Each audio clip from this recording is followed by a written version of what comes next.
Someone wired $4.2 million because they heard their boss say, "Do it now." The voice was perfect. The boss was on a plane, and the voice wasn't human.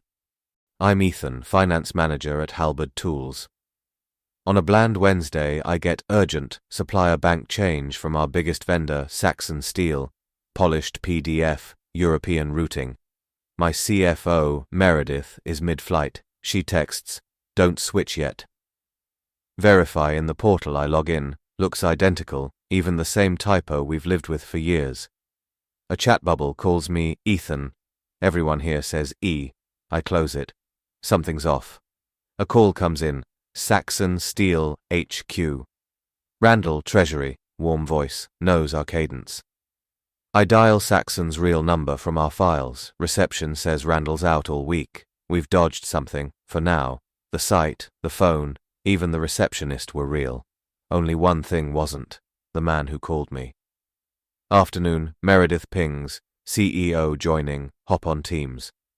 George appears on video, Meredith too, airplane background hum behind her. We need a bridge transfer, $4.2 million, London window. A link lands, halberdtreasury.co, where halberdtools.com. Close enough to pass. I stall. George, say my daughter's name. He smiles. Sophie. 10. Knee better. That's on Instagram, not in our files. Captions lag strangely. George blinks in a little loop. My IT lead, Leo, DMs. Deepfake rumor. Do not wire, I text George on his personal cell. No answer. I slack Meredith for our phishing code phrase. Nothing. I kill the call.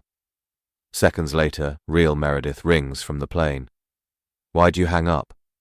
I can't load video. The Meredith I saw wasn't her. I was staring at my CEO and CFO on video, and neither one was actually there. Leo shows up with a hotspot. They cloned our vendor portal, he says.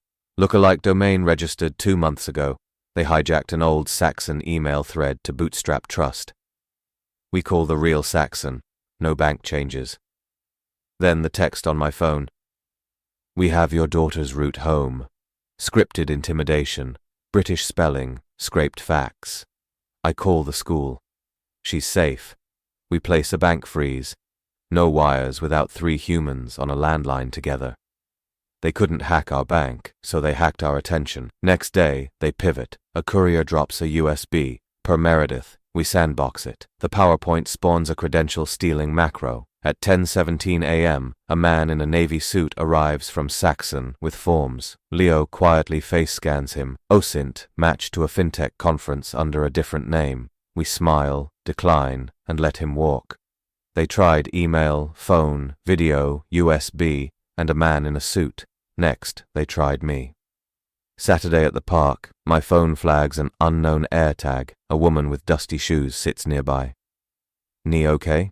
She asks, then hands me a card. Recover X, incident response. Leo called backup, Aria, calm and surgical. London-based BEC crew. Voice cloning from earnings calls, video puppets from old meetings, schedules from social. They rush what they can't copy. Can we hit back? I ask. We can bait them, she says. If they wanted a wire, we'd give them one, a wire that bites back. Monday, we spin up a shell vendor, Baymore Freight, with canary tokens in every dock and a trial payment path that routes to the bank's fraud team. The attackers email again from our real bank officer, display name perfect, domain 1 character off. I accidentally CC Baymore. Teams, George appears. Why Baymore? So we don't jam up Saxon, I say. I'll send the trial, need your verbal passphrase. Pause. We changed protocols. Tell. We send $2,900 to the bank's Sting account. Their withdrawal attempt flags the mule. Our canaries light up from Croydon to NLVPN. We burn some of their infrastructure. The fake CEO panicked, and finally made a real mistake. E! Puppet George hisses. We're losing the deal. Say the line you end every call with, I ask. Silence. He can't pull what doesn't exist on tape. Real George lands and calls me, voice rough, human. Why do I have 47 calls I didn't make? We nearly wired 4 million to a ghost, I say. We brief the board. It goes hard. Hardware keys for high-risk actions, kill legacy auth, enforce conditional access, and add a 24-hour wire delay unless 2 officers call the bank from separate phones. 2 quiet weeks. Then a letter at my house, from school, with a QR to reactivate tuition. I remember that gas pump scam I once told as a cautionary tale. I run water over the QR until the ink bleeds out, then call the school. We don't mail in June. I realize I'm shaking, not from fear, from the high of not falling. Fraud isn't a hacker in a hoodie, it's a playwright. Email warms you up, phone humanizes, video seals, physical props prove, fear rushes you, and finally it borrows your own certainty to finish the scene. Here's what saved us, what will save you. Verify on a new line. If a voice orders a wire, hang up and call back on a trusted number. Use friction by design. Dual human callbacks.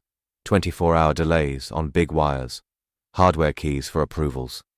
Kill lookalikes. Register typo domains defensively. Train everyone to expand sender details. Assume puppets. Ask a live-only question, an inside phrase, a recent joke, the code from last drill. Don't rush. Breathe. Scammers win by speeding your breathing, not beating your brain.